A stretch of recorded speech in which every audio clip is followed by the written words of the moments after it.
Hello everyone, this is Assistant Professor Kanika Arora. Welcome to my channel English Talks.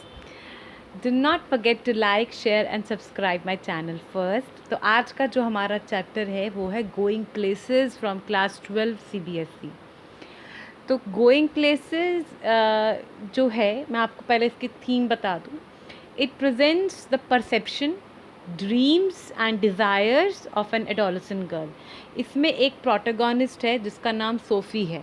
The reader get a glimpse in the life of the protagonist Sophie and her relationship उस जो और बाकी इसके जो आगे हमें बताया गया है that is her relationship with her friends and family, her socio-economic position, and her dreams and fantasies. तो फैंटसीज़ क्या होती है? फैंटसीज़ वो होती हैं जो हम सोचते हैं और हमें सोच के बड़ा मज़ा आता है और हम सोचते हैं अरे ये एक दिन हो जाएगा पूरा, अरे हम एक दिन ऐसा करेंगे, okay I will be this और आई विल बी दैट. ये जनरली होता है. So this is fantasy. और ये आपकी जो टीनेज है जिस एज में आप हो उस एज में generally it's a natural phenomenon due to your hormonal changes and there are so many certain things that is going on inside. तो क्या होता है कि you actually this is the most critical stage for fantasization. A lot of fantasies are here and there in your mind, whether it's a boy or a girl. It has to be just adolescent. तो ये जो present कर रहा है वो perception मतलब नज़रिया, dream, सपने, डिज़ायर्स, चाहते. अच्छा आप एक बात बताइए, डिज़ायर और नीड के बीच में डिफरेंस क्या होता है? I tell you, desire is what that जो आप चाहते हो और नीड वो है जो आपकी ज़रूरत है. For example you need clothes to wear to cover your body, but अगर आपके जो वार्डरोब में मोर देन 100 क्लोथ्स रखे हुए हैं तो वो क्या है? वो डिज़ायर्स का आउटपुट है जो आपको चाहती कि हाँ मेरे पास ये हो, वो हो, ऐसा हो, वैसा हो, that you are having. So that is the output of your desire, not need, right. तो यहाँ पर हम बात कर रहे हैं कि कैसे बच्चों को किस एज में क्या क्या रहता है. जो सोफ़ी है इस एज में उसका क्या अपना ड्रीम्स है, क्या उसके डिज़ायर्स है, कैसे वो अपनी फैंटेसी वर्ल्ड में उसको इन्जॉय करती है. ठीक है. So the important themes is here. It deals with the themes of adolescence, escapism, hero worship, and fantasizing. Okay. So what if I said adolescence? आप समझ गए 11 to 19 की जो हमारी जो टीनेज होती है हम इसे adolescent age कहते हैं. एस्केपिज्म वो होता है मतलब भागना. ठीक है, एस्केप करना. जैसे कई लोग बहुत सिचुएशंस से एस्केप करने की कोशिश करते हैं. आपने अगर मूवी देखने जाते हो तो वहाँ पे जब आप मूवी ओवर होती है, फिनिश होती है, तो आप जब जाते हो बाहर तो वहाँ पे एग्जिट डोर लिखा होता है, नहीं लिखा होता है ना? ऐसे ही लोग भी कुछ एस्केपिज्म डोर बना के रखते हैं अपना भागने के तरीके. आप अपनी रियलिटी को फेस नहीं करना चाहते. रियलिटी में समथिंग इज़ दैट हैपनिंग, आप उसको एक्सेप्ट नहीं कर रहे हो और आप अपने फैंटेसी वर्ल्ड में रह रहे हो. नहीं ऐसा हो जाएगा, वैसा हो जाएगा. No, it will not happen. You have to face the reality. जो आपके सामने में वास्तविक में क्या चीज़ें हो रही, you have to accept it.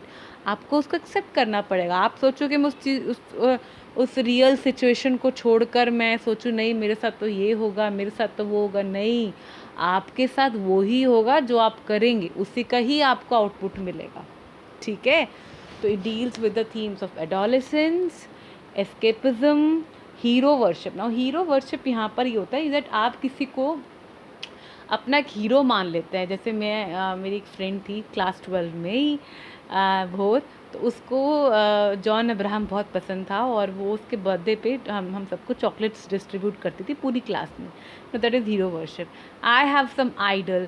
मैं किसी गुरु को मानती हूँ या किसी पर्सनालिटी को मानती हूँ या मैं किसी पर्टिकुलर मोटिवेशनल स्पीकर को फैंटेसाइज कर, मुझे बहुत अच्छे लगते हैं, मैं उनको सुनती हूँ या मुझे उनकी बातें मानती हूँ या मेरे को कोई हीरो पसंद है या मुझे कोई हीरोइन. तो ये क्या हो गया? Hero worship. आपने एक आइडल अपने माइंड में सेट कर लिया that I like it, I like that person, I want to follow that person to the fullest.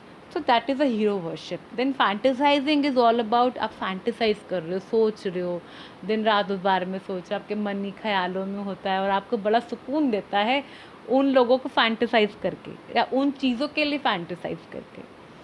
So this story beautifully portrays the subtle, बहुत ही बहुत ही बारीक से, बहुत ही सुंदरता से जो पोर्ट्रे कर रहा है, मतलब उसको दर्शा रहा है, उसको दिखा रहा है, जो एक सटल लेवल पर, सटल आप समझते हैं, बहुत ही बेस लेवल पर, कि कैसे there is so much intermingling of various emotion, कैसे एक दूसरे के ऊपर इमोशंस हमारे गठे होते हैं. ये सच बात है. हैव यू सीन दैट वूल, देखा है वो कैसे आपस में गठा होता है, या कुछ चीज़ें होती है कैसे आपस में इंटरमिंगल्ड होती है, एक के अंदर एक, एक के ऊपर एक, एक ऐसे ऐसे लिपटे हुए होते हैं. सो आवर जो हमारे इमोशंस है वो कैसे एक दूसरे से इंटरमिंगल है.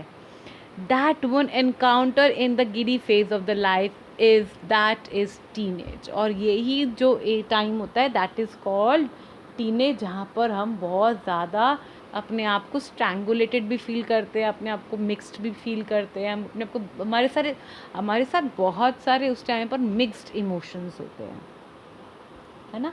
तो ऐसे में क्या करना चाहिए, I tell you one thing with my experience. मैं आपको बताना चाहूँगी बेटा, nobody is better than your parents. Nobody can be the better friend than your parent. Nobody can the better guide than your parent. जो है वो आपके parents हैं, दैट्स इट. पेरेंट्स के अलावा कोई नहीं है. मैं आपको लाइफ में एक्सपीरियंस बता रही हूँ अपना. nobody cares for you, what you doing and for what you living. Only your parents are responsible, and they are very much always, they चाह कर भी वो आपके लिए गलत नहीं सोच सकते, वो आपके लिए अच्छा ही सोचेंगे. और आप उनकी राय ज़रूर ले, बिकॉज आपको क्या लगता है सारी दुनिया तो पागल है, बस हम ही सियाने हैं. इस एज में लगता है, तो मैं आपको बता रही हूँ. तो अपने ज़रा पेरेंट्स को अच्छे से सुने और उनकी बातों को समझे. चलिए, the next is relevance of the title. So going places is an idiomatic phase which referred to a promising young person likelihood of becoming successful and famous. तो ये जो हमारा है टाइटल, रेलिवेंस जो है उसका यही है ना कि एक इडियोमेटिक फेज को रेफ़र करता है जो प्रॉमिस करता है young people that likelihood of becoming successful and famous. Generally आज के दिमाग में क्या बातें चलती है, success, how to become successful, how to become famous, यही चलता रहता है माइंड में. क्या चलता है. चलिए पहले अब हम इसके कैरेक्टर्स के बारे में जान लेते हैं. इस चैप्टर में कौन कौन से कैरेक्टर्स हैं.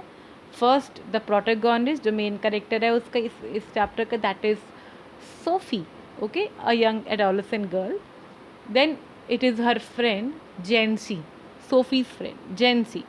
देन फ्रैंक है जो जेंसी का ब्रदर है. ठीक है, तो first is Sophie, second is Jansie, third is Frank जो कि सोफ़ी का ब्रदर है. Fourth one is Sophie's father and mother. अच्छा, मैं ना बीच में ही बता देती हूँ सबको. मैं नहीं चाहती कि आपको कोई पर्टिकुलर, देखो कोई भी वर्ड के पीछे जब आर आता है ना, तो हम उसको मदर, फादर, सिस्टर ऐसे नहीं बोलते हैं, ब्रदर नहीं बोलते. It's father, mother, sister, brother. तो मतलब हम ब्रदर पे आके रुक जाते हैं, और जो आर है वो बड़ा ही अंदर हल्का सा बोलते हैं. Otherwise we do not clearly speak. जब भी किसी वर्ड के पीछे आर आता है तो हम उसको बहुत ज़्यादा स्ट्रेस देके नहीं बोलते हैं. Got that? ठीक है, तो you will say Sophie's father and mother, Sophie's brother, Geoff, an apprentice mechanic, मतलब somebody who is learning, somebody who is novice, is learning, who is becoming a mechanic. Perfection में नहीं है but सीख रहा है, अभी नया नया है. ठीक है. The next is Derek, the little one. Then next is very eye catching character, that is Danny Casey, and Irish footballer. No, अब मैं यहाँ पे आपको बता दूँ, it's not footballer, it's footballer. Footballer, yes, it's not footballer. आइंदा please कभी मत बोलिएगा मैं फ़ुटबॉल खेलने जा रहा हूँ या जा रही हूँ, ठीक है, या फुटबॉलर है, no, football, okay, you can speak the word football, please repeat after me, football, no foot, football, footballer, okay. तो और उसको हम एक और वर्ड से जानते हैं, सॉकर, क्या, सॉकर। अब सॉकर में सॉकर नहीं बोलते, मैंने जैसा आपको बताया कि किसी वर्ड के पीछे अगर आर आता है तो हम उसे पूरा प्रोनाउन नहीं करते हैं, सॉकर, सो फुटबॉलर। तो डैनी कैसी जो है वो एक आयरिश, आयरिश कौन होते हैं, आयरलैंड में जो रह रहे, यूरोप में जो आप लंदन के पास का कंट्री है आयरलैंड। अब my brother is studying there, so मैंने कहा, और मैं उससे यही पूछती हूँ, और बता, और तेरे आयरिश फ्रेंड्स कैसे हैं, और आज आयरिश कॉफ़ी पी तूने आज आयरिश लोगों से बातें करी, कहते हाँ दी, ऐसे ऐसे किया, वैसे वैसे किया। तो Irish footballer playing for the English club United. तो ये जो डैनी कैसी है, इसके बारे में आपको मैं बताऊं, ये एक बड़ा ही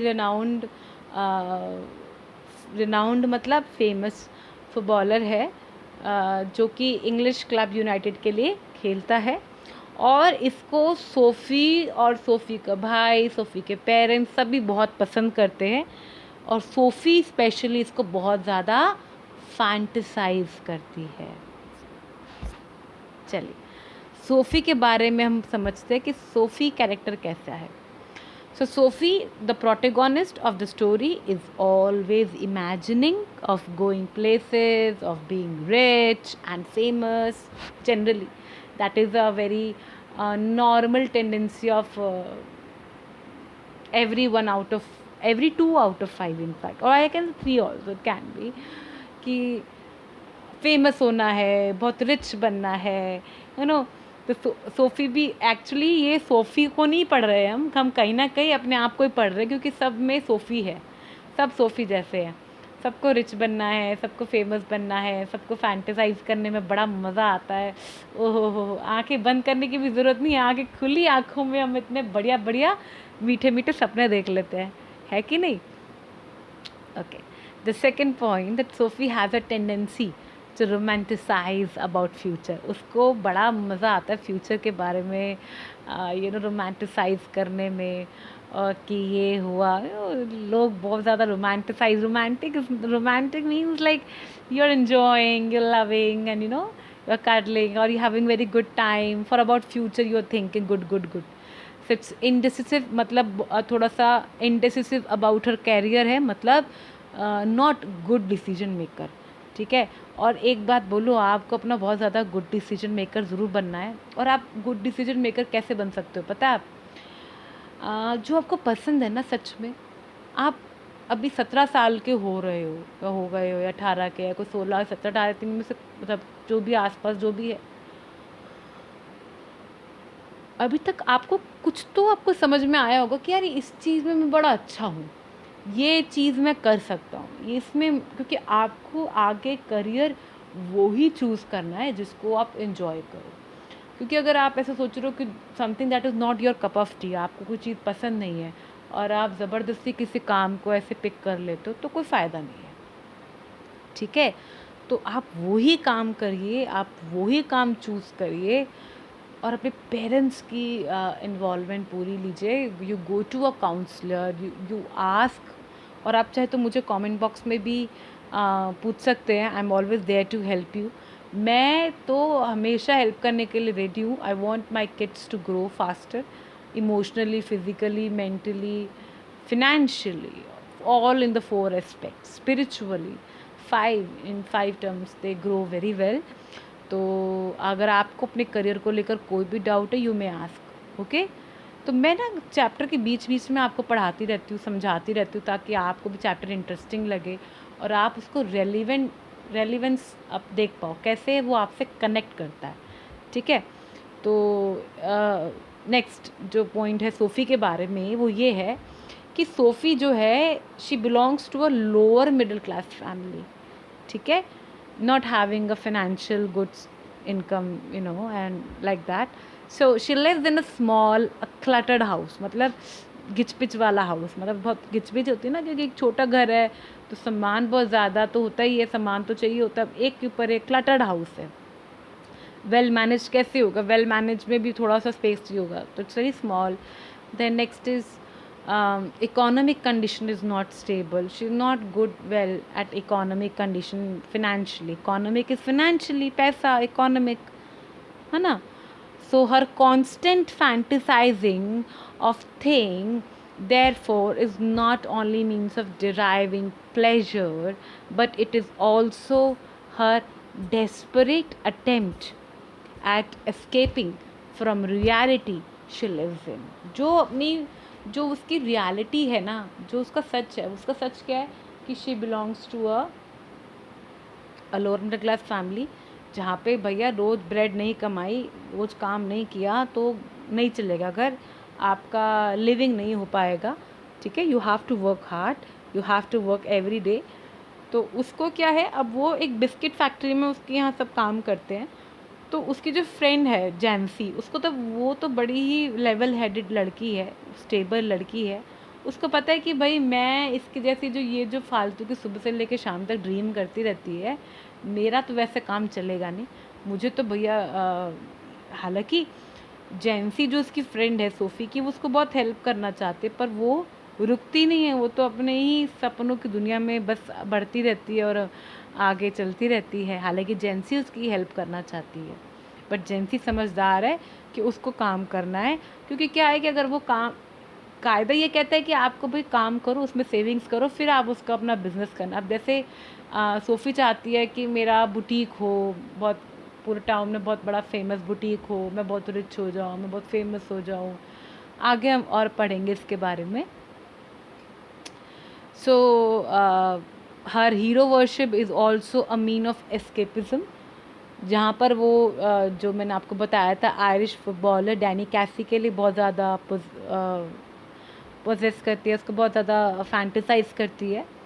तो her hero worship is also mean of escapism, जो उसका रियलिटी ग्राउंड से भागने का तरीका है। Her fantasies of course was a harmless activity so long as it does not distort her perception of the real world. However, there are times when her imagination completely take over her. ठीक है, तो SoFi की जो ambition है life में वो क्या है, she wishes to open a boutique. मैंने आपको बताया था ना कि सोफ़ी चाहती है कि she become a manager and you know become an actress और बिकम अ फैशन डिज़ाइनर। तो उसका ग्लैमर से बहुत ताद जुड़ी है, उसका एक टेस्ट वहाँ बना हुआ है। She has established a connection, interest that she wants to have a boutique or a fashion designer, become a manager or become an actress. But Jancy, her friend, knows that both are destined to work in a biscuit factory. उसको पता है कि भाई ये सब इतना आसान नहीं है, हमें तो बिस्किट फैक्ट्री में काम करना ही पड़ेगा। We have to meet the ends, you know, we have to meet the needs, we have to meet the ends. So Sophie comes across and as a impractical and a daydreamer. जॉफ उसका भाई है, SoFi का भाई है। He is a tall, he is an apprentice mechanic, I told you in a aforesaid present. So he is a quiet man of a few words, कम बोलता है, सादगी है। he didn't make friends easily, जल्दी से दोस्त नहीं बनाता है। he was more patient with his sister, बहुत पेशेंटली अपनी सिस्टर को हैंडल करता है, बहुत हवा में नहीं उड़ता है और आराम से जानता है कि मेरी बहन बहुत ज़्यादा सपने बुनती है, बहुत ज़्यादा अनरियलिस्टिक ड्रीम रखती है, पर फिर भी उसको बहुत ही ज़्यादा कामनेस के साथ, क्वाइटनेस के साथ हैंडल करता है। He is a fan of a footballer Danny कैसी, वो भी डैनी कैसी का एक फ़ैन है अलॉन्ग विद हिज फैमिली। जैसा कि मैंने आपको बताया था कि उसकी जो पूरी फैमिली है ना, उसको डैनी कैसी बहुत पसंद है। तो दोनों को, सोफ़ी को, उसके भाई जॉफ को, उसके पेरेंट्स को, everybody do like watching him playing. So watches United match every weekend with his friends. Sophie is fascinated by his life and wants to be part of it. Danny कैसी के बारे में हम पढ़ते हैं. A young emerging Irish footballer plays for United, very popular, a heartthrob. Okay, now what is heartthrob? मतलब दिल की धड़कन है. कहते हैं यार ये तो हमारी क्लास की धड़कन है. He is the heartthrob. Yeah, she, whatever. So plays for the United, very popular, a heartthrob. जैसे अगर आपको लगे, for example, we say Virat Kohli is the heartthrob of our Indian cricket team. You can say, yeah, दिल की धड़कन है, हमारे उस टीम की धड़कन है, बड़ा essential है, plays a very major role, है ना. So scored the second goal against opponent as his team defeated 2-0. Danny Casey blend of innocence and Irish genius. तो यहाँ पर डैनी कैसी के बारे में बताया गया है कि कैसे वो एक इनोसेंस और आयरिश जीनियस का एक ब्लेंड है, दोनों है उसके अंदर. जब भी आपको मैं एक बात बताऊँ, बड़ा अच्छा वर्ड है ब्लेंड. जैसे आपकी मम्मा ब्लेंडर में ब्लेंड करती है ना, चीज़ों को एक साथ डालती है. अगर मान लीजिए स्मूदी बना रही है तो बहुत सारी चीज़ों को डाल के ब्लेंड करती है. तो ब्लेंड एक बहुत अच्छा वर्ड है. मैंने पेपर चेक करे हैं आपके CBSE में. तो आपको मैं एक बात बताऊं, जब हम चेक करते हैं ना वहाँ पर पेपर, तो हमें क्या देखना होता है कि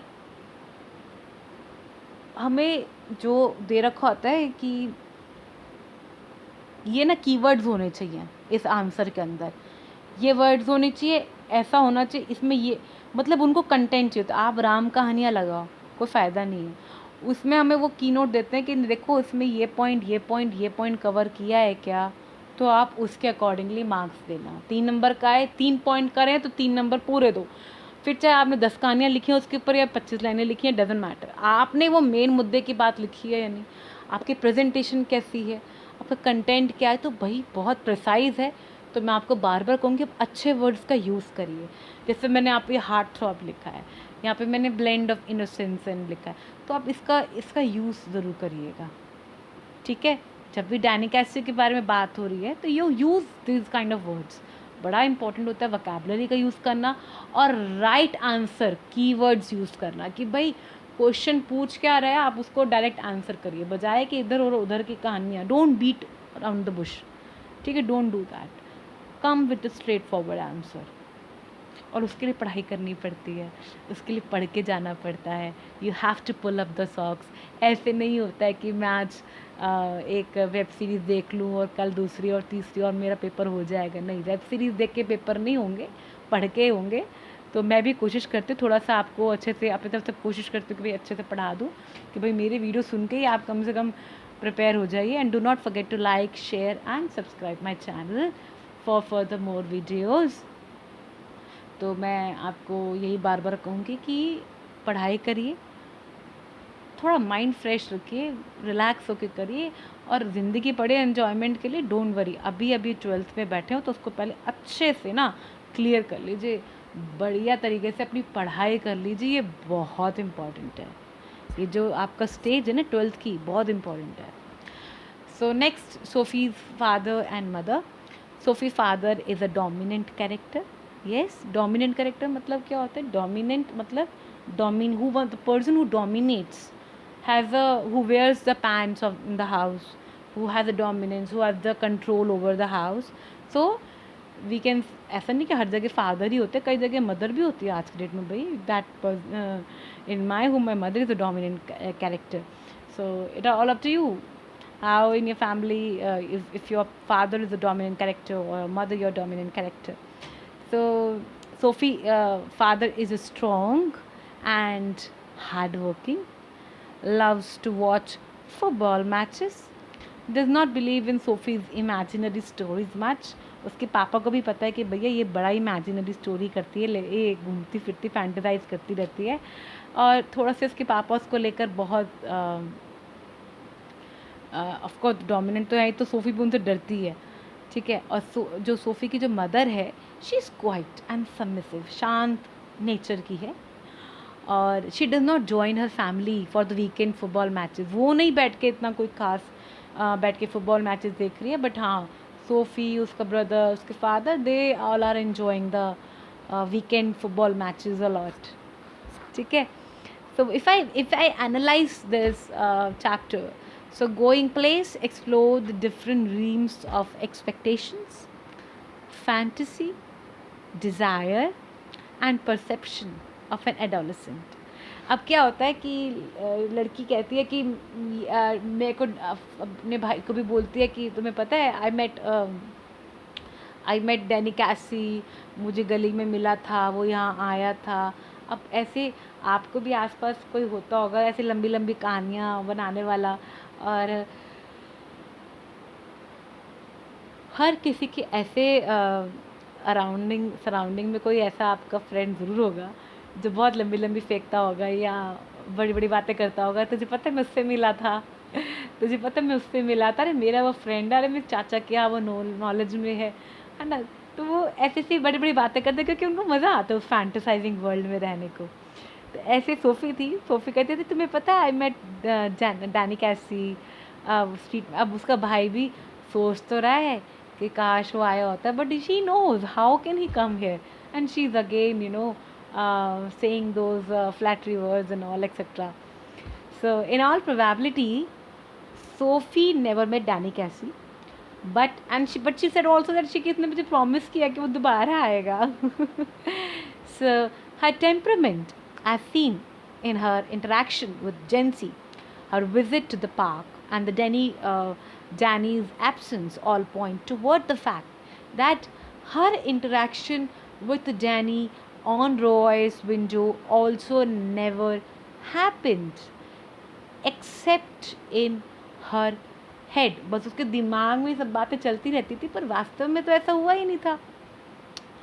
सो यू गॉट थ्रू, आपको समझ में आया होगा कि सोफ़ी क्या क्या किस किस तरीके से वो चीज़ों को बस करती रहती थी।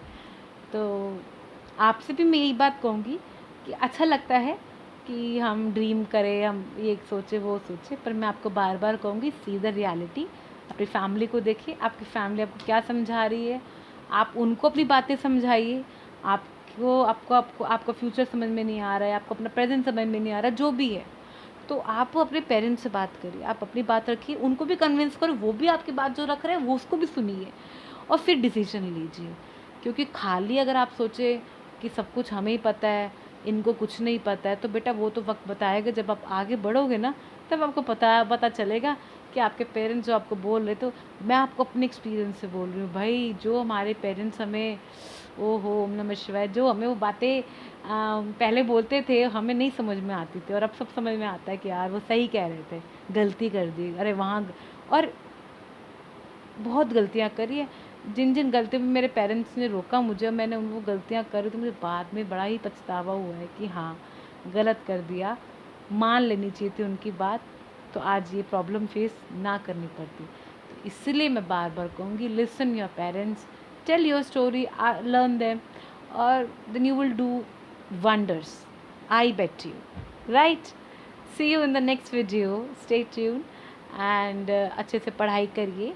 आपका 12th बोर्ड है, और पढ़ने का मतलब ये नहीं होता रट्टाफिकेशन, पढ़ने का मतलब सिर्फ इंजॉय करते हुए समझना, ठीक है, उसे ही पढ़ाई कहा जाता है। And learning never ends, it is till your last breath. Do not forget to like, share and subscribe my channel. Thank you. Bye bye. See you in the next video.